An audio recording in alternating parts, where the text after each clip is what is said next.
All right, everyone, welcome back to another Star Wars Galaxy of Heroes video with Fat Phil. And today, we're going to be taking a look at some of the most confusing things in Star Wars Galaxy of Heroes. I'm going to call this SWGOH Explained, right?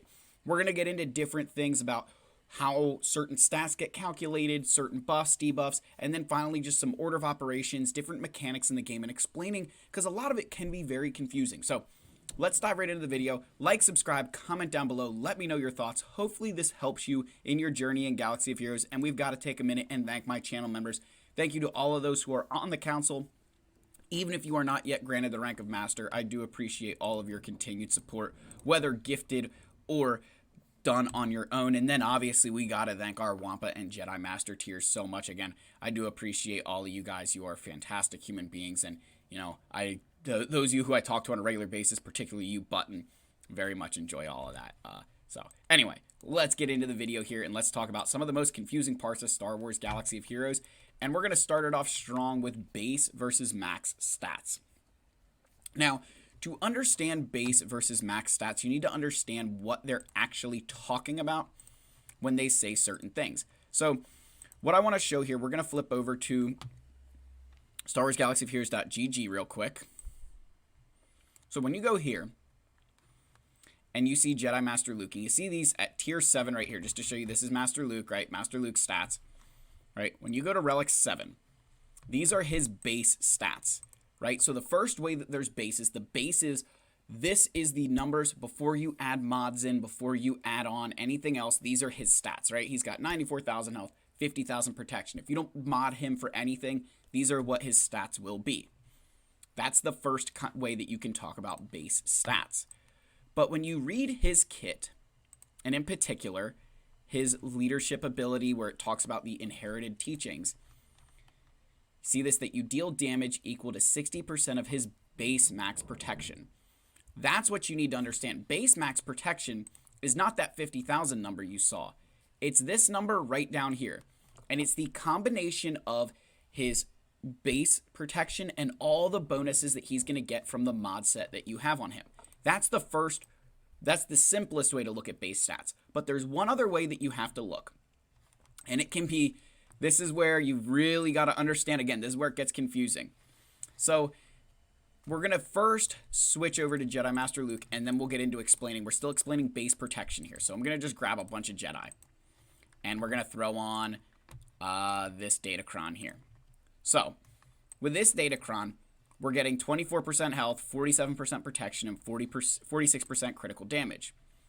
Well, if I click on my Jedi Master Luke now, all of a sudden his protection is 23,000 points higher than it was because of the Datacron. Datacron stats at levels 1, 2, 4, 5, 7, and 8, right? At those levels, when they give you those stats, there increases to your maximum base, right? Your base max that they're shown here. So if you want to think of base stats in any way, think of them like this, that they're the numbers that you see before you enter battle. Sometimes they could be, benefited from Datacrons. Other times they will not get benefit from Datacrons if you're going into like conquest or territory battles. But those are your base stats, right? That's what is called your base. But then you'll often see callouts to things that are max stats. You'll see like max health and max this. So again, with this Datacron I've got down here, all rebel allies gain 200% max health, right? And if you look in Leia's kit, even her leadership ability, talking about max health gains, right? So if I just go to Leia, her base, you see here we're getting a bonus from the Datacron. Again, those stats on the side of it, we're getting bonuses there. But that we're only at 171,000. So we're not getting this extra 50% max health yet, and we're not getting the other 200%. So the difference between base and max is that you can calculate your base stats. They're going to tell you what your base stats are when you get into battle, and then the maximum, when you see anything about max, that's battle comes in, you're going to add in all the different uniques, all the different stuff like this, and then it gets compiled together into a number. And so it's much harder to know what your maximum number is because you have to be in battle, and then you have to figure out if there's a certain healing mechanic, and then you have to do math from there. It's very difficult, right? But very easy to calculate the base stats. So again, that's an area that I think is very confusing for players of understanding the difference between base and max. That, Datacrons, particularly for somebody like Jedi Master Luke, those stats at levels 1, 2, 4, 5, 7, and 8 will benefit your protection and allow you to deal more damage, right? You can see those impacting your character. Comparative to max stats, much harder to calculate because it's all the stuff that happens once you're in the battle. Next, we've got Tenacity Up versus Tenacity Down. The reason why this is so confusing is because they are not opposites of each other. If you think of offense up and offense down, they're direct opposites, right? They do the same, they're an inverse of each other. That's yin and yang. Tenacity up and tenacity down is not that way. Tenacity up and tenacity down are actually represented much differently. If we go back up here, there's a website, the Star Wars Galaxy of Heroes Wikia page, and there's so much information on here, it's amazing.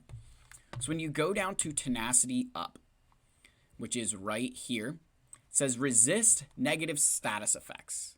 Just resist negative status effects. Tenacity up means that you cannot be debuffed unless it's an unavoidable ability. So think of Lord Vader's days, think of the days from Captain Rex, right? That those will happen no matter what. It doesn't matter what your tenacity are, doesn't matter what their potency are, they're landing it. That is an unavoidable. But anything else, like if you go in with Darth Vader and try to do Force Crush on tenacity up, nothing will happen. Everything gets resisted. Whereas tenacity down is minimized chance to resist negative status effects. Tenacity down still means that there's a chance to resist. It's just a minimized chance. So it's not the opposite of tenacity up. Like you can inflict tenacity down on a Wampa, and Wampa can still avoid that, whatever debuffs you're going to throw on him. I do this all the time against Mara Jade, where my Wampa will actually avoid getting stunned, could avoid getting dazed even with that tenacity down. It's not a... Tenacity down does not mean you're going to have unavoidable debuffs. It's easier, but there's still a chance they get resisted. It's a big deal. You've really got to understand that. Next, we've got Order of Operations. So this is kind of walking through how you can determine who's going to go first before you really get into battle. So in all things, remember, Han shoots first. Han gets a bonus turn at the start of the encounter. He shoots first. The only way your Han Solo will not move first is if you are going against another Han Solo who's faster than you. In that case, the faster Han Solo, when two Han Solos meet, who's ever faster goes first. So Han will always shoot first. Then Wat Tambor, who also has a bonus turn, or anybody else who gets bonus turns, they get to go. One thing that a lot of players will say is, oh, my Wat Tambor didn't get his bonus turn because Han shot him and he stunned him, right? In Han's first turn, right? Uses basic and stunned the target for one turn. Watt's first turn, he still got it. It didn't negate Watt's bonus turn. It's just his first turn, he had to dispel the stun, right? He had to miss that turn. So I think sometimes we forget that, that is a turn. It is an action. Your character, something happened. It doesn't skip you. It's just he was stunned. He couldn't do anything. So Watt still got his bonus turn. It's just he was stunned for it.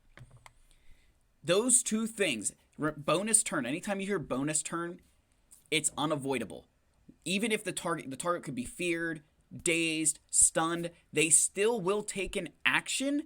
Just you might not get to use an ability because it's a bonus turn. You came out of stun. You lost your fear, right? You still lose that turn, but an action happened. And if you're dazed, it won't do anything. They just get a bonus turn. It doesn't matter. Iden Versio here, in her kit, if all the other, you meet these criteria, she gains 100% turn meter. So bonus turns happen, and then Iden with 100% turn meter, she would take a turn. Then you've got BB-8 here, who has an ability where, droid allies gain 8% turn meter for every active droid. So think of that BB-8 is going to juice that turn meter and allow him to go faster. And then finally, raw speed, just like, hey, your Admiral Raddus is X speed, he's going to go. The caveat here is that certain characters, if they're not fast enough with turn meter, will still lose to a faster character like Admiral Raddus. But what I want to use for this example here to understand it, if BB-8 and Admiral Raddus both tied, both get to the same effective speed with their turn meter, they both get to the same point at the exact same time, BB-8 moves first because of bonus turn meter. Bonus turn meter, the tie goes to bonus turn meter. I don't know why that is. It's just the way that it is. One thing I want to make sure you guys completely understand, 100% turn meter and any kind of turn meter gain can be stopped. They can be stopped with Daze. They can be stopped with Huck's advantage with First Order and Jedi Master Kenobi lead. That there are ways you can stop turn meter. You cannot stop bonus turns from happening. There's nothing you can do about stopping a bonus turn from happening. So now, whoops, I clicked on Iden. I didn't mean to do that. Now I want to focus on turn meter versus speed. So when you're trying to figure out, okay, how does turn meter work? How does speed work? It's best to kind of show you in this galactic challenge. So we're going to start off with speed because speed is far easier to understand.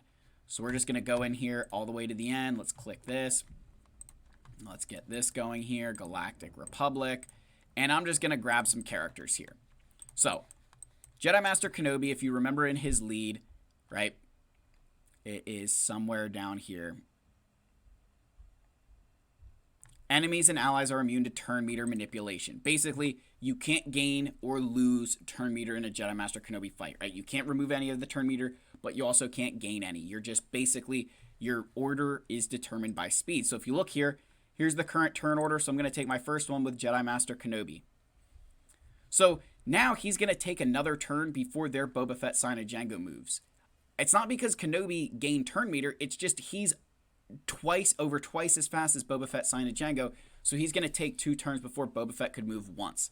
So the thing with a Kenobi fight here, just to show this a little bit, you could theoretically, barring any like, oh, they're going to swap turn meter, if you just said, hey, auto basic, you would know at every single point, you could go all the way out to an infinite number of turns who is going to be moving next, because speed cannot be changed outside of debuffs. But like if their speeds remain the same, no speed down, no speed up, and you just kept it going, you would know who's taking a turn at every single point. You'd be able to calculate it out without flaw either, because it's speed, right? It's just, hey, getting your turn meter bar. And if I haven't said it already, I don't think I have.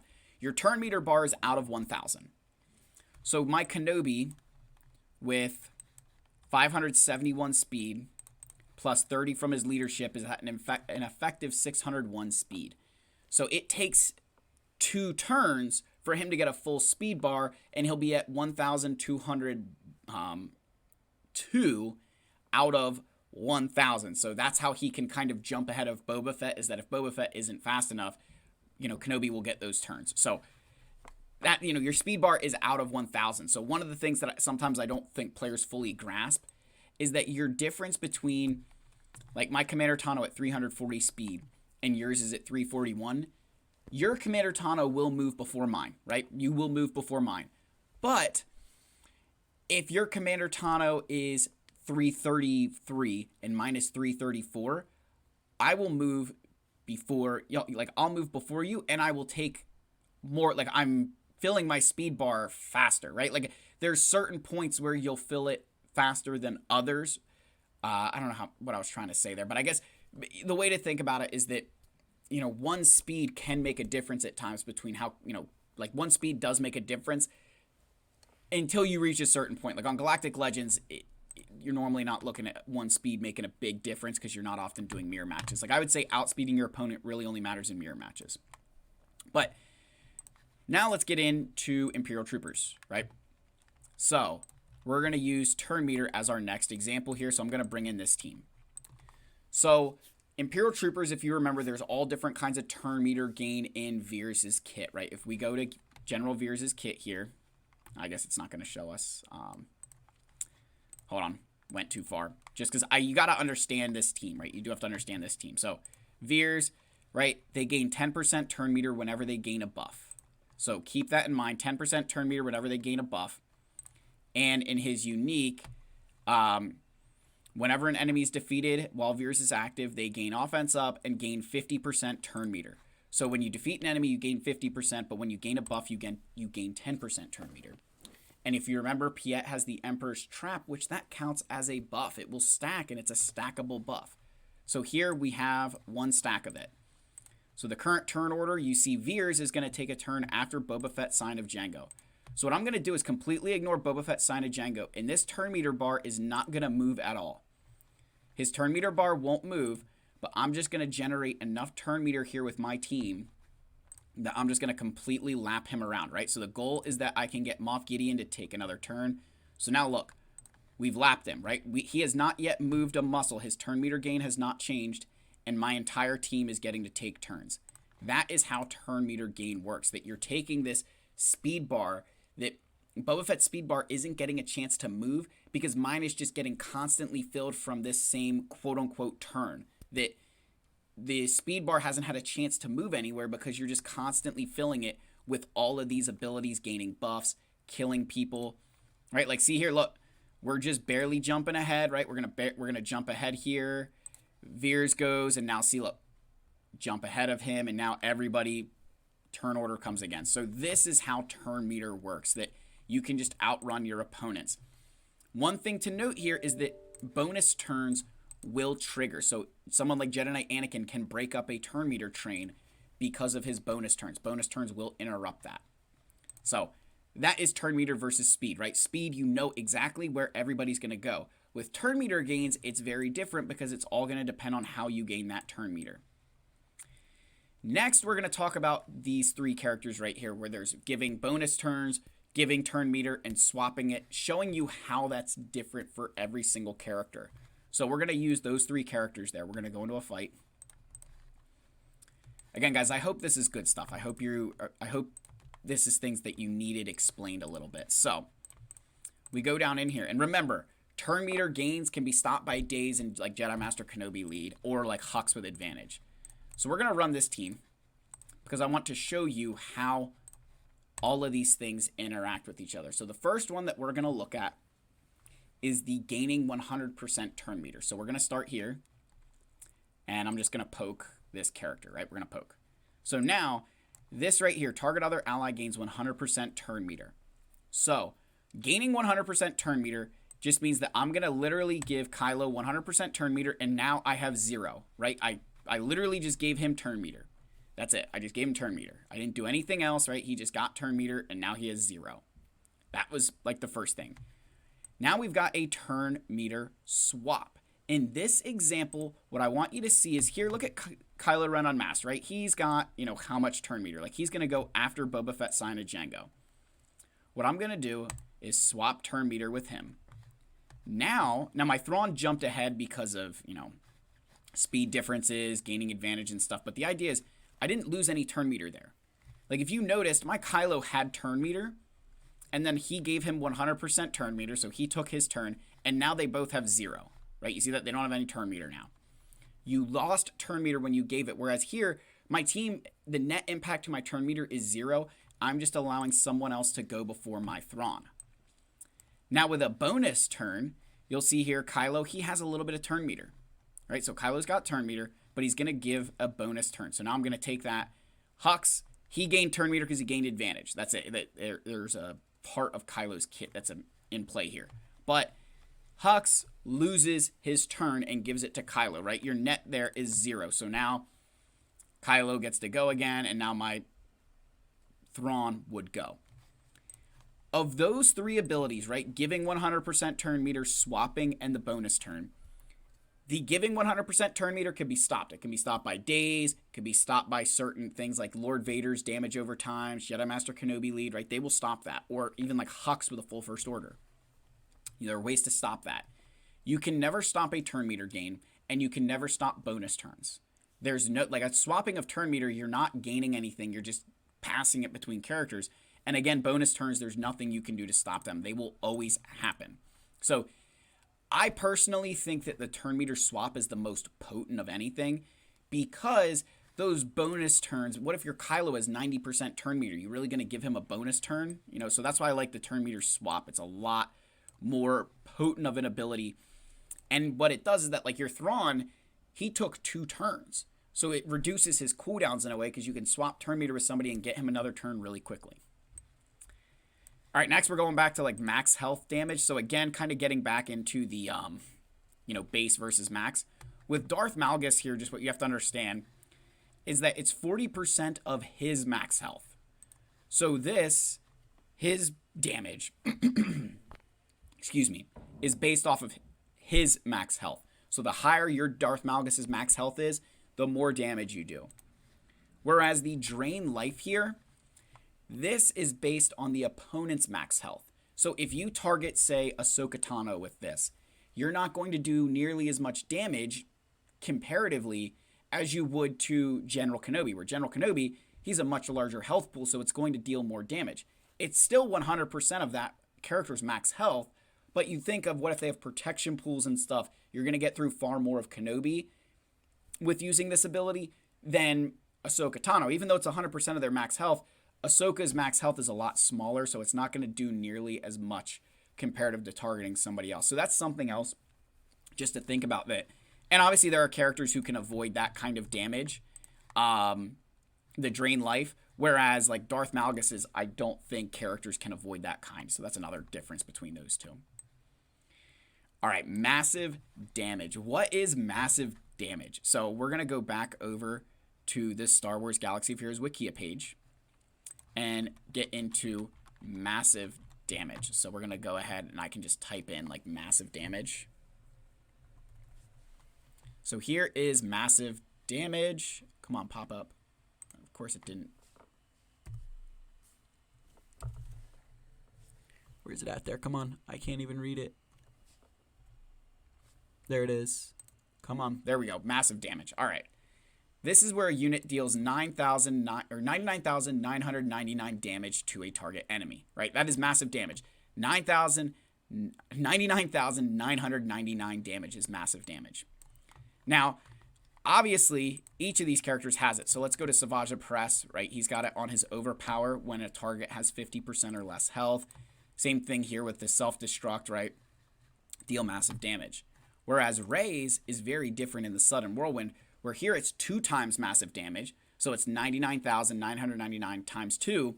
And then 7% more damage per relic amplifier level. So this is how you'll see Rey at relic 7 deal almost 300,000 with a Sudden Whirlwind. With massive damage, what you need to keep in mind is that certain characters can eat this. That back in the day, Savage Press dealing that much damage would kill anything.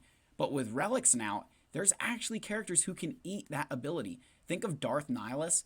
If he's gotten debuffed a lot in a fight and he's below 50% health, 99,000 damage, it could be nothing to him. I've had my Nihilus well over 1 million health.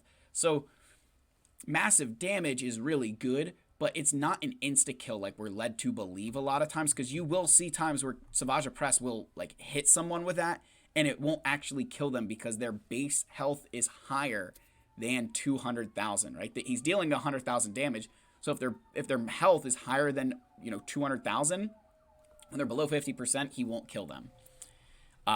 Obviously, that doesn't work on GLs. And then Rey's, there are plenty of characters who can tank a Sudden Whirlwind. I've watched, your Star Killer team does it how many times they'll tank a Sudden Whirlwind. It's just, the way that it happens, right? So now let's move into insta-kills. So an insta-kill, right, these are instantly defeating a target enemy. You think of Jabba the Hutt here with his Rancor, right? Instantly defeats target enemy. Commander Tano, Force Leap, instantly defeat target enemy, right? Annihilate, instantly defeat target enemy. Down here, again, another one where it's instantly defeat target enemy. So, there's only one way to stop this ability, and that is if your character like Marin or Ben Solo, they have the instant defeat immunity, which is down here. This will stop like the Annihilates, the Rancor, all those things. They will do nothing to the character if they have that buff, that instant defeat immunity. That is the only way to avoid an instant kill. Damage immunity will not work, right? It's all about if you have that buff. If you don't have that buff, bye-bye to that character, right? They will just go away. It doesn't matter how much health they have outside of Galactic Legends, or there's certain characters that can avoid. I don't think there's any characters that can actually avoid the instant defeat unless they have that buff. And of course, Night Sister Zombie, which we'll get into here in a minute. So that's insta-kills. Only way to stop them is with instant defeat. One thing to note here, with your General Skywalker, how he has that ability where he can't be killed while there's other members of the 501st. Instant defeats will take that away. An instant defeat will kill General Skywalker. Like, it will just kill General Skywalker, and then you're just left with the 501st there. Same thing with, like, Qui-Gon Jinn and Jedi Knight Anakin. If you have an instant defeat, you can go and kill Jedi Knight Anakin and get around the Omicron there. it's an instant defeat. You're not dealing damage to them. It's not damage. It's literally just killing them. It's wiping them off the map. So it is something you have to understand there, that it is an easy way around certain things. Revive prevention. So the reason revive prevention can be difficult to understand is because there's certain mechanics inside of it. So let's start with Supreme Leader Kylo Ren. In his unique, enemies defeated during his turn can't be revived, which is the same thing that Jango Fett has. Enemies defeated on his turn cannot be revived. So if your Sith Trooper kills somebody in the Supreme Leader Kylo Ren team, Sith Trooper kills someone, they can be revived. But Kylo Ren kills them, he cannot, right? Same thing here with Jango Fett. You call him to assist and he kills someone, they can be revived. You kill them with Jango Fett on his turn, they're not coming back. Obviously, Beskar Armor Mando, he has one here, right? Whistling Birds. This is obviously going to happen on his turn, but you kill them with this, they're not coming back. Now, Terran Malicos has a little bit more of an interesting one. So Terran Malicos just says, enemies defeated by him can't be revived. So if he's called to assist, anything like that, anybody who he defeats himself, they cannot be revived. That's in his unique. But he also has an Omicron up here that says, enemies defeated by allies can't be revived. So in a grand arena, if you have this Omicron and anyone on your team kills somebody, they cannot be revived if this Omicron is active. So that is, preventing that revive. And then you also have Lord Vader here, where when he has the Ashes of the Republic, enemies defeated while this is active can't be revived. So anybody that dies on the enemy team while Lord Vader's in the Ashes of the Republic, so they could get killed by Royal Guard, they could get killed by Darth Vader, whoever, doesn't matter. As long as Lord Vader's in his ultimate stance here of Ashes of the Republic, they are not coming back. Same thing gets said for General Skywalker lead. If you look in here, right, enemies, all units can't be revived. So he prevents revives across the board. His team can't be revived and the enemy team can't be revived. The only person that can prevent revives, or that supersedes any of those things, is Night Sister Zombie, the Walking Dead, right? If one Night Sister Zombie is defeated while another Night Sister ally is active, she is revived with 100% health, which can't be prevented. There is no way to prevent Night Sister Zombie from coming back. It's impossible. She will always come back. You could kill her with Kylo every single turn. You could annihilate her. You could do anything you want to her. She's coming back as long as there's another Night Sister ally who's still there. So she's the only character in the game that can avoid being, that can avoid this revive prevention. She's the only character that supersedes it. Everybody else, if you have your Jango Fett and you kill another Jango Fett who had Bounty Hunter's Resolve, they're not coming back, right? That Bounty Hunter's Resolve is a revive. It will bring them back. Think of Kersantin with Jabba. Jabba can bring Kersantin back after he dies the first time. Well, if you kill him with Kylo, or you kill him with, Jango Fett or Lord Vader's in ultimate form, he's not coming back, right? That you can prevent those revives from happening if you meet that situation. And there's plenty of other characters who have stuff like these in their kits. I just put in the ones that were the most common or where it was the easiest to explain. So these are just some of the things that I think are so confusing about Star Wars Galaxy of Heroes. And there's plenty more. So you guys let me know if you want to hear more about these things. I do apologize. This was a longer video, but I think it is really good. So let me know what your thoughts are down below. As always, hit that like button, subscribe for more content like this. I love all of you. May the Force be with you, and I'll see you in the next one. Cheers.